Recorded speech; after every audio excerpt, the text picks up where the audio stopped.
Hello everyone, and in this video I will try to explain to you how I decipher the headshot track by Rythmind by just watching the video, the GBB 2019 on the Swiss Beatbox channel. I will put the link in the description if you want to watch it again. Just let's jump right into the video and I will go step by step on what did I notice, how did I know about a few things, and yeah, I will try to explain as much as possible. And let me know in the comments if the format is something you like. I will try to make a bit more in the next weeks so you guys can have some content on my channel. Hope you enjoy. Let's go. C'est le gun 1 in 3. 2, 1, beatbox. So right here is just the hi-hats. You can also see that Rythmind here he has a problem with the lights because these are red lights. It hardly reflects the green, and the red is also very hard to see. So it does not see the tempo, it does not see the track and stuff like this. Yes, it can be very confusing. This is something that happened a lot in a loop battle. So hopefully this is something that light technicians can know about. Anyway. So yeah, I'm just pausing here to show you that you can see all the tracks of the Loopstation. It's very easy on most of the videos to see exactly where he puts different parts of the song. So you have the drum, the melody and stuff like this. Here you can see that he put the hi-hats on the first one and the drums and the rim shot on the second track. You can also notice that he has his fourth track fader down volume, so you cannot hear it even though he will record something on it.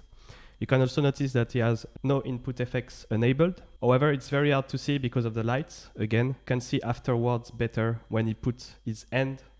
It will create a shadow which will help him see what is red and what is not red.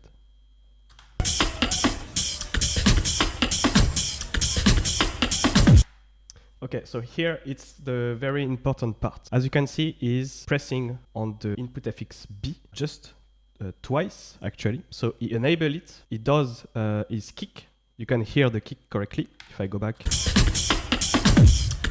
So he enables the panning delay, he do a kick, and then what you hear, so you cannot see the Loopstation anymore, but what you will hear is very important. So here you can see that he's recording something on this track, which is the main bass melody, using the knob. You don't see it here, but he has the third input FX enabled. It's way more visible here.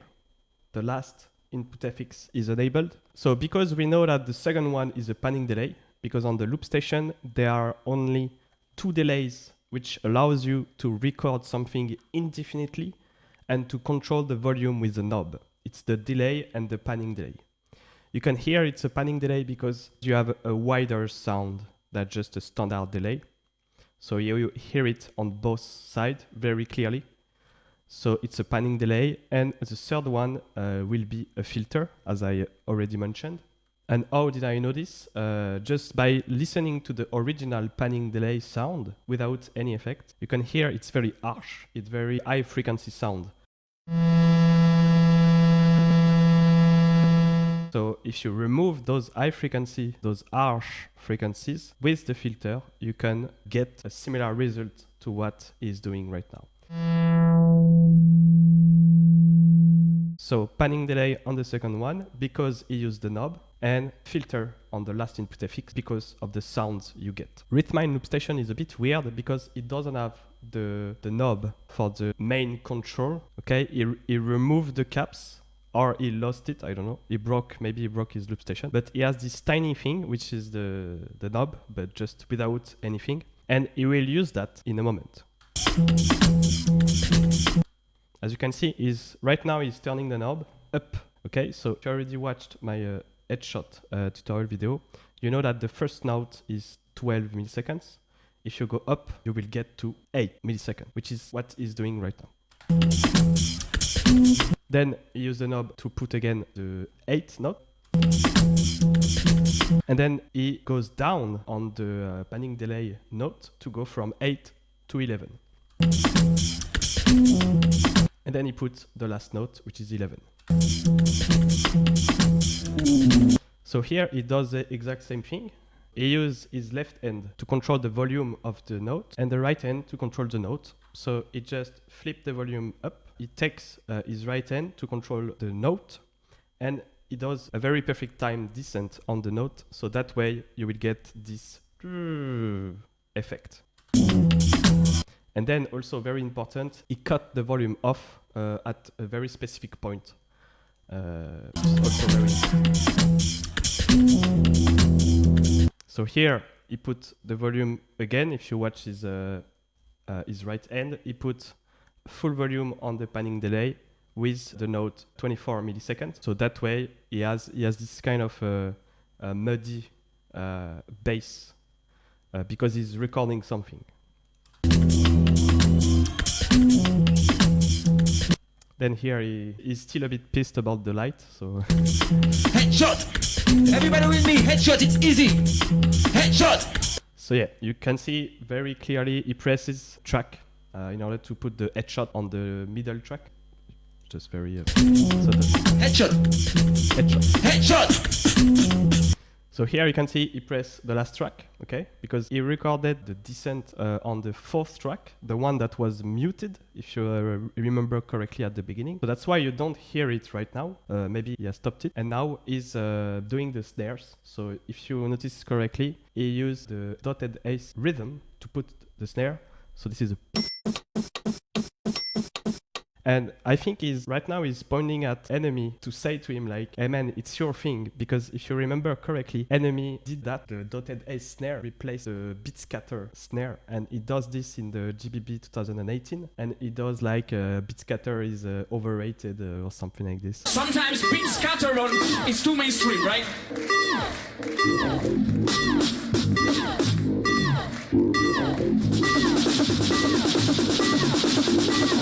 And I think this is why he does this. Like he does like, hey, come on, man, it's your thing. Headshot! Something like that. I think this is why. Headshot! Headshot! You know. So here, if you listen correctly, you hear a metallic sound that wasn't here before, and this is because he enabled the granular delay. I have just one device. We don't have a closer loop. But I have something for you. We can't see it because right now we can't see it. The last effect of the track effect is enabled, which is the granular delay. The only metallic effect that you can find on the Loopstation is the granular delay. On the other delay too, but granular delay is way more useful and way more effective for this. Listen that. So if you remember what I told you before, maybe he has the fourth track muted or stopped, but it was just muted because if you watch closely, you can see him stop the track and unmute it. But I have something for you. Listen that. Here, right now. He's stopping the fourth track, which is playing because of the green light. He stopped it and put the fader back to the full volume, so it's not playing anymore. You can see that only two tracks are playing. The last one, which is a snare, and the third one, which is the bass melody. And you can still see the granular delay is enabled. Are you ready, guys?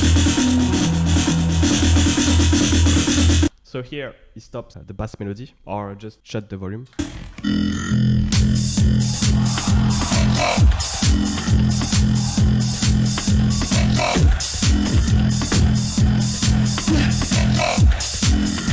Okay, so this part is very important. So he enabled the rhythm, okay, the rhythm on the Loopstation, which does this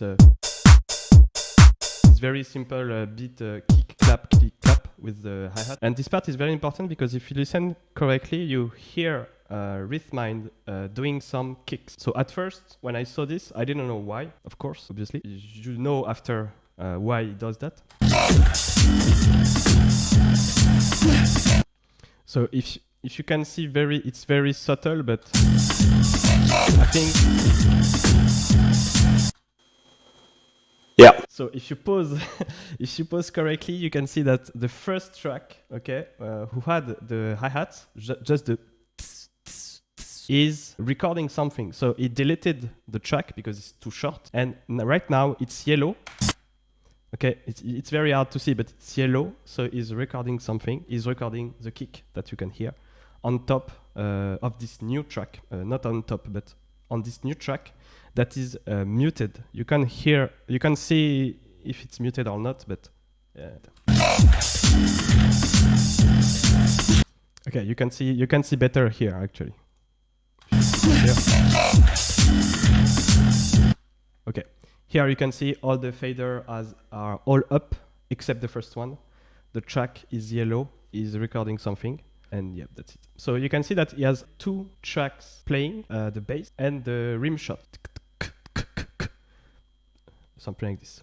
That's the only thing to see here. So he's recording something, he's recording the drum pattern for the next drop.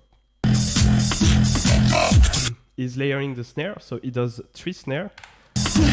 So this snare is very unique snare. The g.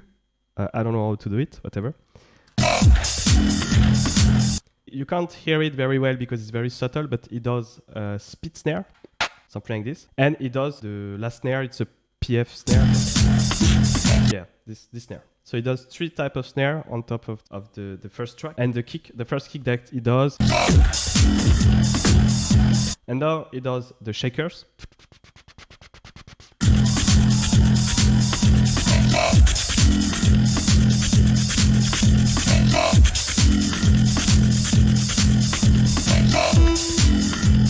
And now we switch to the granular delay. So why it's a granular delay? So right now you can't tell if it's a granular delay. However, afterwards, it will change the note in a way that it is not possible to do with any other type of effect. Okay, so here it's very, you can't see him very well, but he's stopping the rhythm. He tap on the middle on the loop station. This is stopping the rhythm, and then he stopped the effect. You can still hear the effect just a tiny bit after he stopped the measure. And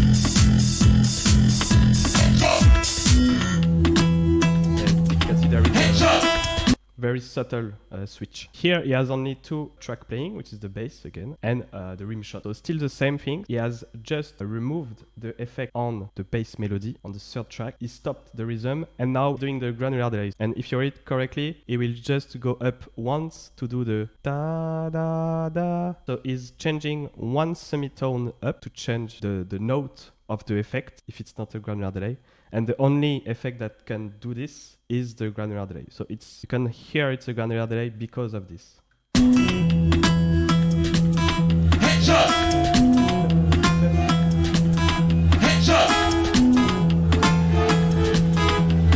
So he has a high feedback on the granular delay. That way you can have this kind of bell effect. Okay, so the note is pronounced, so the feedback is very high. The problem with the high feedback using the granular delay mostly is that if you have the sound coming from the whole room going into your microphone will get this note and will just simply record the sound with the granular delay. And if you have already a granular delay into the song that you are doing, and this is the same note, you will create a kind of harmonic feedback which can cause larsen and very annoying stuff. So he's putting the microphone a bit aside, but doesn't change anything actually, I think. But yeah, just do that.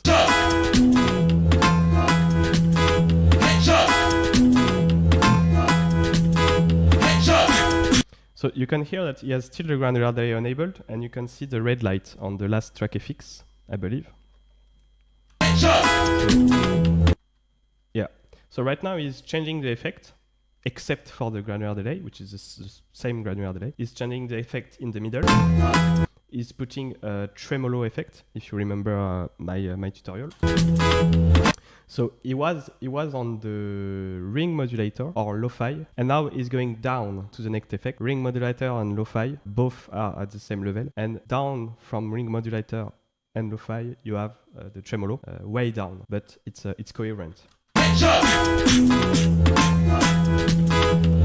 So right now he's trying to find the tremolo. He has some problem with that. Sometimes you can get lost on the effect. It's very annoying, especially with that little knob. Okay, now he has the granular delay. Now the snare.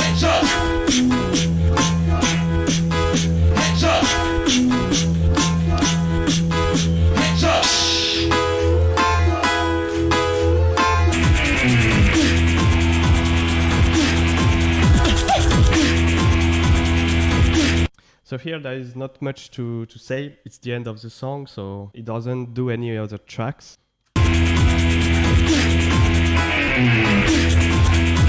So here I enable the tremolo. You can see his finger here is on the second effect, so the tremolo is on the second mix. It's very hard to see.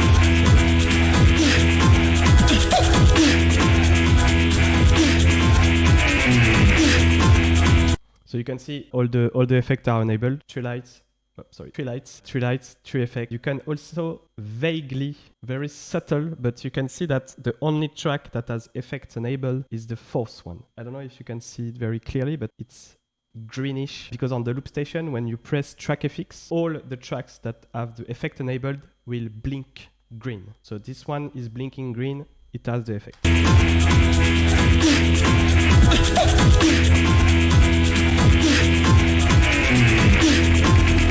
So now you can see that he was on the tremolo, okay? He's just doing a slight turn to the right, which is going down the list. Just after the tremolo, you have the slicer effect. So he goes from tremolo to slicer in one turn, and that's it.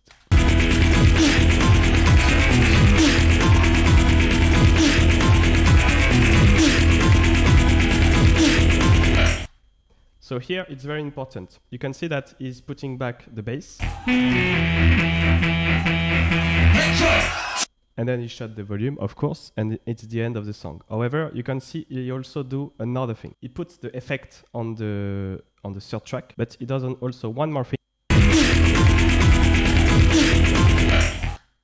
Here, with his right hand, is turning off the slicer. So he has the three effects enabled on the main bass melody, the third track. He stops everything, plays the third track, and quickly remove the slicer. So that way you don't have the melody that is cut by the slicer. So here he ends the song with only two effects, granular delay and the synth, and that's it.